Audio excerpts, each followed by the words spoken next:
Et alors? Je peux pas travailler. Je veux pas travailler. Tu veux pas que je travaille, Caléo? Ouais, non. Non, non, non, non. Voilà. Prends le soleil. Qu'est-ce que tu fais des bisous aux gens? Tu fais des bisous aux gens?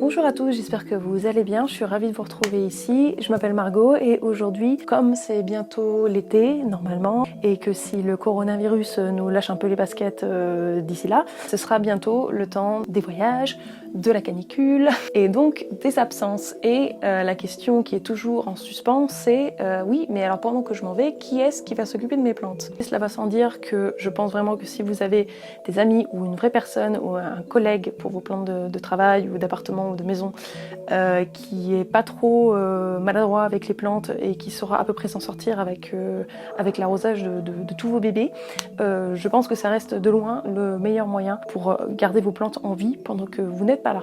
Mais si soit vous n'avez pas d'amis, c'est pas grave, soit si tous les amis que vous avez font mourir les plantes ou n'ont absolument pas envie de s'occuper des vôtres, ne vous inquiétez pas, restez là, j'ai ce qu'il vous faut. Alors on va commencer avec un premier système qui vous fera gagner du temps, surtout en été, et qui gardera votre terre un peu humide pendant plusieurs jours. C'est ce système de cône là, qui est en céramique, que moi j'ai trouvé en jardinerie à Truffaut dans le rayon arrosage ou outils, enfin vous voyez à peu près le rayon. Je m'en sers l'été surtout. C'est pas le système que j'utilise toute l'année parce que je trouve qu'il a quand même plus de limites que l'autre et qu'il est beaucoup moins facile à re-remplir en fait que l'autre système. J'en ai plein des comme ça que je garde prêts à l'emploi. Quand l'été arrive, je vais probablement les poser dans mes jardinières vers juin, à partir de juin. Dès qu'il commence à faire chaud en fait. Et alors il est extrêmement simple à mettre en place celui-là.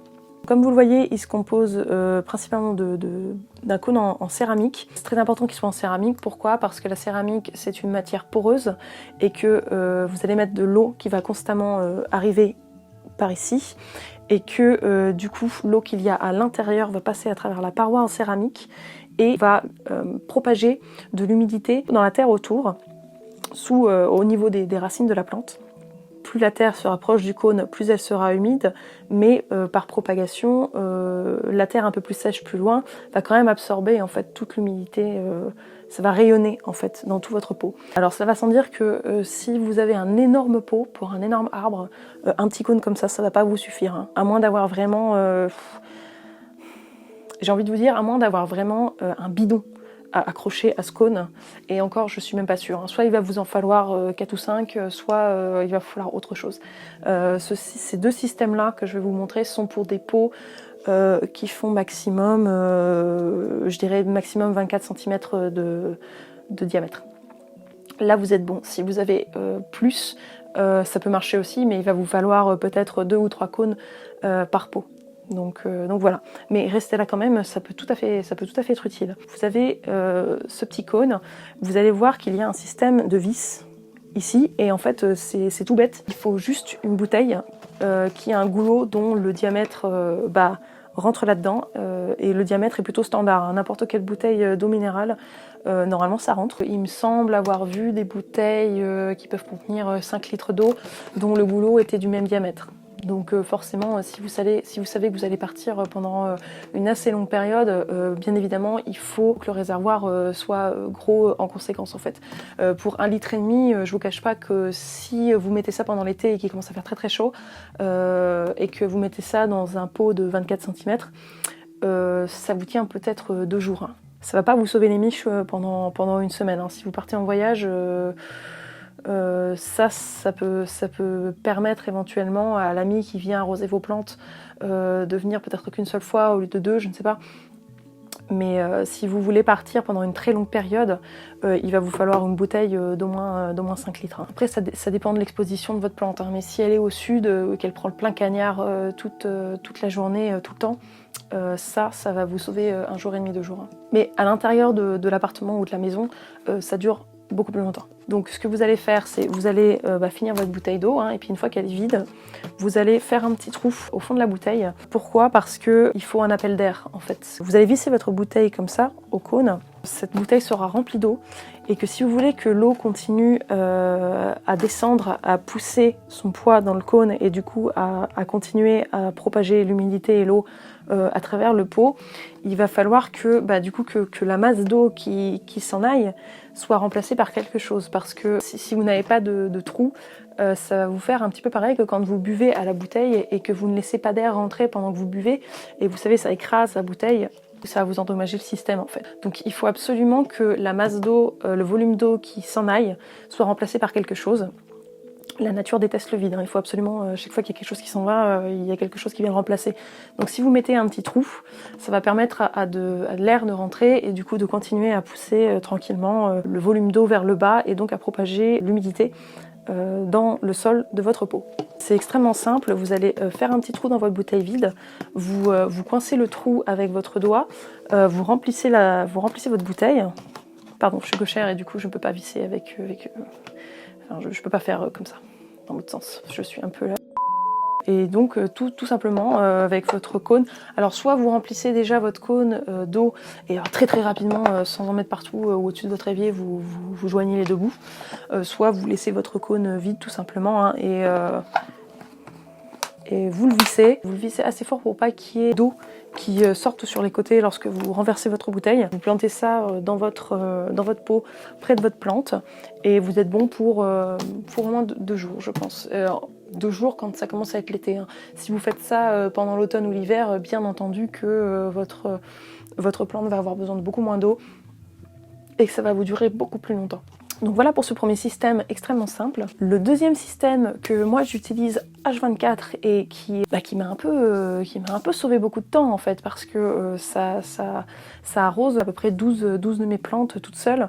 La seule chose que vous allez avoir besoin de faire, c'est de faire en sorte que le récipient qui contient l'eau qui abreuve le système reste plein. Donc j'ai envie de vous dire, en fait vous allez devoir surveiller un vase d'eau ou même 2 contre peut-être 6 pots à devoir vérifier si vos plantes ne montrent pas des signes de stress, est-ce que la terre est trop mouillée, est-ce qu'elle est trop sèche et tout. Enfin bon, des fois il y a des questions qu'on n'a pas trop le temps de se poser et c'est bien si la plante décide toute seule, elle s'autorégule en fait. Et ce système est extrêmement bien pour l'autorégulation de vos plantes, croyez-moi. Même en hiver, j'ai pas eu de moisissure, j'ai pas eu de pourrissement de racines, tout a très bien allé. C'est pour ça que je vous le montre, parce que je pense que ça peut sauver les miches à certains. Donc ce deuxième système que je vous montre, il est un petit peu similaire au premier, mais un petit peu complexe aussi. Et alors je vais vous expliquer comment moi je l'installe, parce que la première fois que j'ai ouvert ce système, j'ai eu pas mal d'échecs avant de me rendre compte comment ça marchait. Alors c'est soit moi qui suis un peu débile, soit que les explications sur la boîte n'étaient pas extrêmement claires non plus, mais en tout cas moi j'ai trouvé une bonne façon de l'installer et d'être sûr que ça marche. Donc je vous garantis que si vous faites exactement ce que je fais, normalement ça devrait marcher. Et puis si ça marche pas, vous mettez des commentaires, vous me posez la question et éventuellement on essaye de voir ce qui marche pas et comment on peut améliorer ça. Vous avez donc le cône en céramique, vous avez le petit capuchon qui va en haut de ce cône et qui est donc en fait la connexion entre le cône et ce tuyau en caoutchouc que vous voyez là, avec cet embout qui a un trou. Pour ce système, tout ce qu'il va vous falloir, c'est un conteneur assez grand, parce que le but c'est quand même de pas avoir à trop surveiller les plantes qui vont utiliser ce système. C'est pour vous décharger un peu de toute cette routine d'arrosage, ou alors de faire en sorte que vos plantes aient tout bêtement assez d'eau pour toute la période où vous partez. Donc vous voyez que ce pot là, c'est un pot de, je crois que c'était un kilo de compote, un truc comme ça. Ça m'arrose mes plantes. Là-dedans j'en mettrai 6 et ça tient 1 ou 2 semaines. Voilà, si vous n'avez pas, s'il fait pas trop chaud dans votre appartement ou votre maison, ça peut vous tenir plusieurs plantes pendant 1 semaine, à peu près, ou 2. Bien évidemment, hein, plus vous mettez de tuyaux à l'intérieur qui absorbent l'eau, plus vite ça va se vider. Et plus vous aurez à quand même garder un œil dessus pour le re-remplir à chaque fois. Si vous n'avez vraiment pas le temps ou si vous partez vraiment longtemps, prenez un très gros conteneur. Mais bon, pour cette démonstration, on va prendre ça. Donc vous le remplissez d'eau. Alors la partie un petit peu tricky qui m'a pris un peu de temps à comprendre, c'est que vous allez devoir faire un appel d'air en fait dans ce tuyau. Et il faut vraiment qu'il reste 0 air dans le tuyau. Il ne faut pas qu'il y ait de bulles d'air en fait qui traînent dans votre tuyau, parce que sinon ça va créer du vide dans votre cône. Plus il y a d'air qui rentre dans votre cône, moins il y a d'eau. Plus vous avez de chances que votre cône se vide rapidement et que le système n'arrive pas à absorber assez d'eau pour tenir la cadence si votre plante a extrêmement soif. Ce que vous voulez faire, c'est que vous prenez ce petit embout là, blanc, de votre tuyau, vous le mettez bien au fond de votre jarre, de votre conteneur. Vous allez absorber l'eau pour qu'il y ait de l'eau absolument sur toute la longueur de votre tuyau. Et à partir du moment où vous avez de l'eau dans la bouche, vous crachez le petit peu d'eau que vous avez quelque part. Hein. Je sais que c'est pas très élégant, mais bon. Et vous bouchez ce trou-là pour maintenir toute l'eau à l'intérieur de votre tube en fait. Vous bloquez avec votre pouce et là vous voyez, si j'enlève, vous voyez, il y a de l'eau dans tout le tuyau, hein, croyez-moi. Et du coup, bah, si j'enlève le petit tuyau là, bah, toute l'eau reste à l'intérieur du tuyau, ça coule pas. Vous avez cette partie-là qui est prête. Vous remplissez votre cône à ras-bord en prenant soin de toujours maintenir ce bout-là complètement fermé avec votre pouce. Et alors, aussi vite que vous le pouvez, mais en faisant quand même attention à ne pas en mettre partout, vous allez joindre les deux bouts, comme ça. En faisant toujours bien attention. Bien entendu, là pour la démonstration, le pot, je peux pas, je suis debout, donc je peux pas tout tenir en même temps. Donc là, bien évidemment, la façon dont moi je le fais, ça se trouve, ça marcherait pas. Hein, mais en fait, vous joignez ces deux bouts tout en faisant bien attention que la petite partie blanche de votre tuyau soit toujours immergée dans l'eau, d'accord ? Et alors à partir de là, vous êtes bon. Vous pouvez mettre ce petit cône dans le pot. L'humidité va sortir du cône par ce bout-là. Et du coup, ça va continuer à absorber l'eau qui est contenue dans tout l'intérieur. Et ça va créer du vide. Et alors en fait, en créant du vide, bah, ça va appeler en fait ce qu'il y a de l'autre côté du tuyau. C'est pour ça que c'est très important que cette partie blanche du tuyau ne soit jamais dans l'air. Parce qu'à partir du moment où vous avez plus d'eau dans votre conteneur et que le tuyau commence à absorber de l'air, et ben vous allez vous retrouver avec de l'air dans votre cône. Et si vous gardez pas un œil dessus et que vous laissez ça traîner dans le vide trop longtemps, et bah, ce qui va se passer, c'est que l'intégralité de votre cône va se retrouver vide et que du coup, bah, votre plante sera comme une plante lambda, j'ai envie de dire. C'est-à-dire qu'elle n'aura plus d'autorégulation de l'humidité dans son pot. Donc vous allez devoir vous la réarroser. Donc la seule contrainte de système vraiment, c'est qu'il faut garder un œil sur le volume d'eau qu'il y a dans votre pot et faire en sorte que tous les petits embouts que vous avez mis dans ce conteneur soient toujours immergés dans l'eau. Alors la bonne chose, c'est que du coup, comme je n'ai plus à prendre l'arrosoir et à faire passer toute l'eau à travers le pot, la terre ne prend que l'humidité dont elle a besoin, il n'y a jamais d'eau qui passe à travers et qui dégouline de partout, donc vous pouvez juste poser vos pots, vous pouvez même prendre des pots sans drainage du coup. Et ça en fait, ça m'a sauvé la vie sur beaucoup de pots qui ont pas que j'ai trouvé jolis et que j'ai acheté, que j'ai planté mes plantes directement là-dedans, qui sont censés être des cache-pots, mais que moi je trouvais très jolis et que je voulais m'en servir comme pot. Mais quand on n'a pas de trou de drainage en dessous, c'est toujours un petit peu compliqué. Donc moi je mets ça, et très honnêtement, tous les pots qui n'ont pas de drainage, de trou de drainage et qui ont ça, ils vont nickel, ils ont poussé nickel tout l'hiver et ça s'est très bien passé. Donc voilà, je vais vous montrer quelques petits exemples de ce à quoi mon étagère ressemble. Perso, ça m'a sauvé la vie parce qu'il y a au moins 12 de mes plantes que du coup j'ai très rarement besoin d'arroser, ou qu'en tout cas j'ai pas besoin de toucher la terre en fait pour savoir si j'ai besoin de les arroser ou pas. Juste tout bêtement, je re-remplis le conteneur d'eau en faisant bien gaffe que j'arrive jamais jusqu'en bas. Ce que je fais quand j'ai trop oublié et que tout le contenant est vide, je refais tout mon système en fait. Donc croyez-moi, si vous l'oubliez une fois et que vous vous remettez à devoir refaire tout votre système, ne serait-ce qu'une seule fois, vous allez comprendre que c'est un peu long quand même, et du coup voilà, vous allez garder un œil dessus et puis vous ne referez plus la même erreur quoi. Ou pas, hein. Moi j'ai fait plusieurs fois l'erreur et j'ai dû plusieurs fois refaire tout mon système, mais bon, il n'empêche que quand vous gardez un œil dessus et que vous remplissez régulièrement votre conteneur, tout se passe très bien. Le seul pot pour lequel j'ai remarqué qu'il y avait eu quelques petites complications, c'est les pots en plastique. Ce qui s'est passé pour moi, c'est que j'avais 1 ou 2 philodendrons, je crois, dans leur pot de magasin, qui étaient des pots en plastique.